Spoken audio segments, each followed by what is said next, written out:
Ya, kita kali ini akan bahas tentang UTS Big Data Analysis. Ya, perkenalkan, Mas Elmo Putra. You can find me at Strong Papazola, bisa di search di Google ya. Nah, kita akan bahas pertanyaan satu persatu ya.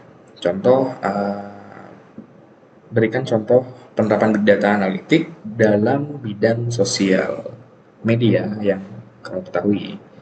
Jadi sebenarnya ada banyak ya biasanya di sosial media tuh. Pertama ketika kita akses sosial media itu biasanya contoh deh gini. Ketika kita cari barang tertentu di Google ya atau di mana. Nah, terus kita coba akses YouTube atau akses Instagram dan lain-lain.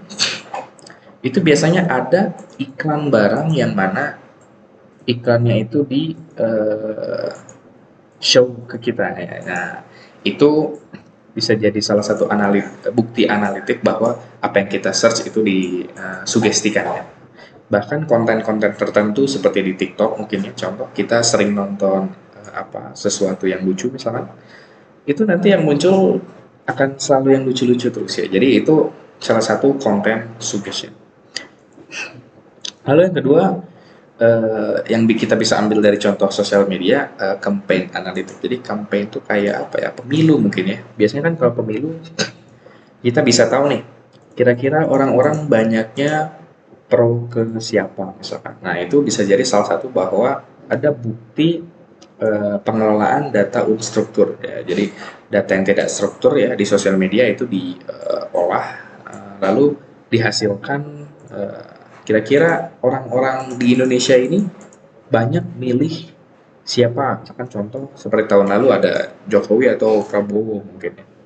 Seperti itu. Yang terakhir ada market evaluation. Jadi biasanya ketika kita tahu bahwa kita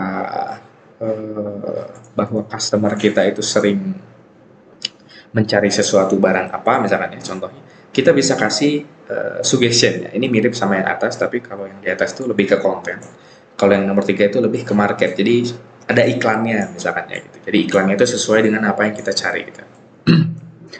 Pertanyaan kedua, jelaskan perbedaan data yang terstruktur dan tidak terstruktur ya. Jadi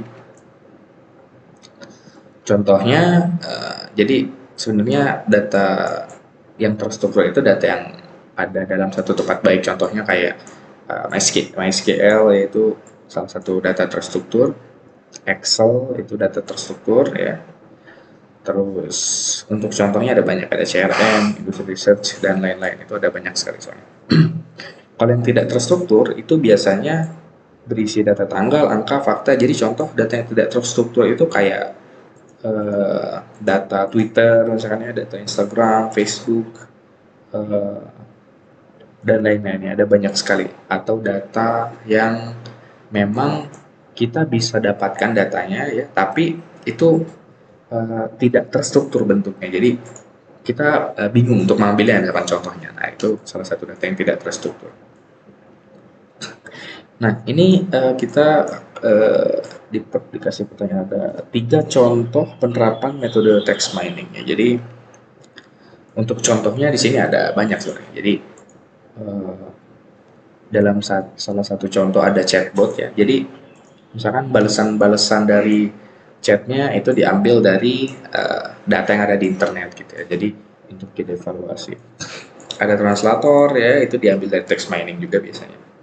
Deteksi spam message email, jadi untuk mendeteksi kira-kira pesan ini spam atau bukan ya, itu kan banyak yang ada di internet juga. Terus ada salah satu contoh lagi, mungkin teman-teman pernah dengar GitHub Copilot ya, jadi itu ketika kita membuat sebuah kode itu otomatis complete ya, otomatis beres gitu. Jadi ketika kita ketik beberapa perintah dia otomatis lanjutkan ya, atau kite ya mungkin itu salah satu ekstensi yang mana itu bisa membuat kode kita jauh lebih cepat ya ketika kita membuat sebuah program.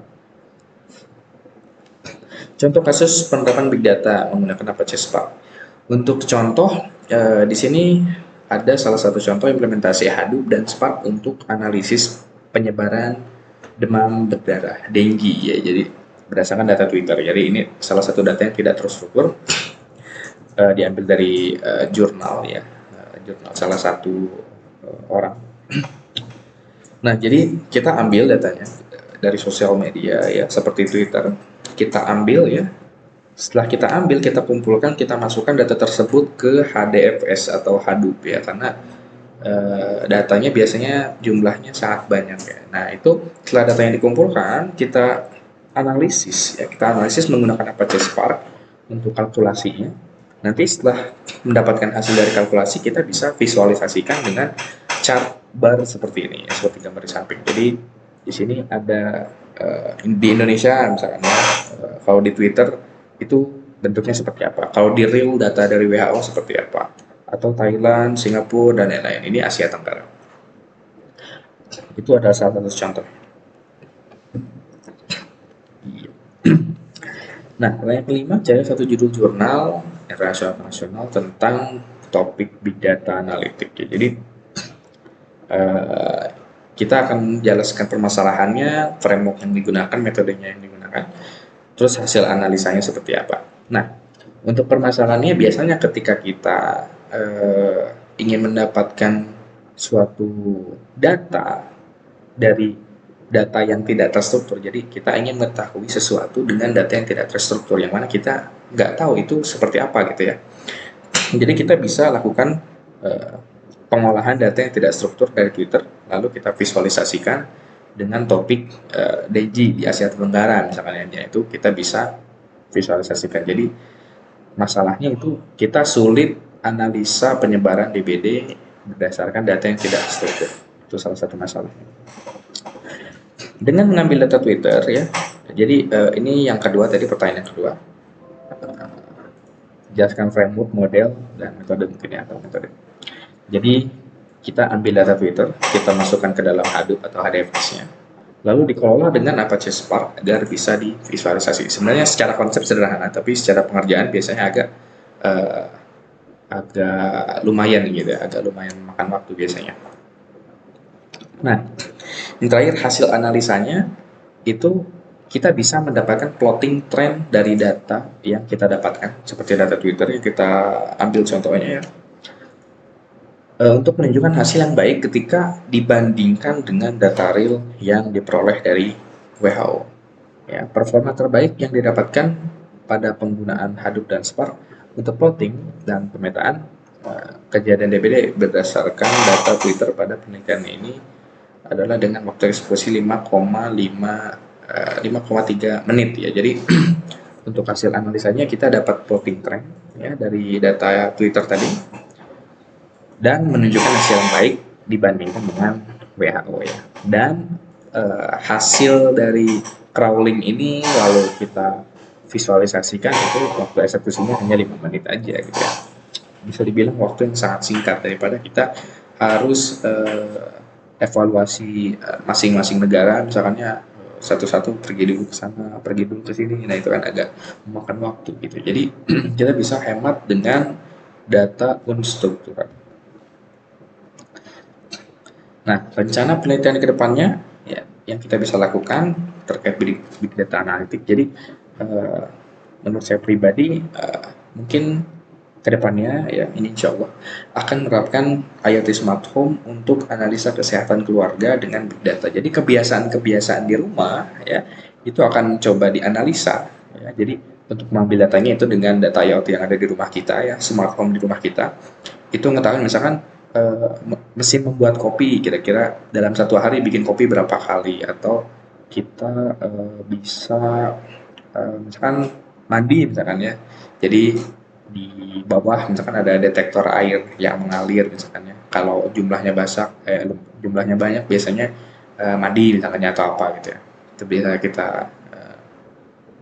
buat juga gitu ya. Jadi kebiasaan-kebiasaan kita di rumah kita kumpulkan ke cloud server ya, atau local server yang ada di rumah.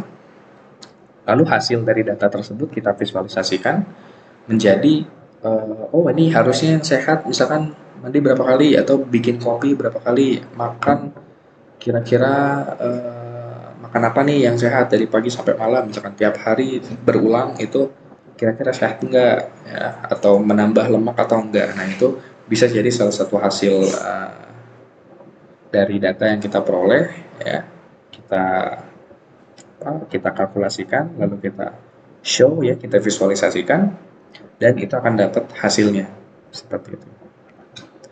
Ya mungkin cukup sekian dari saya. Wabillahi taufiq wal hidayah. Assalamualaikum warahmatullahi wabarakatuh, and see you next time.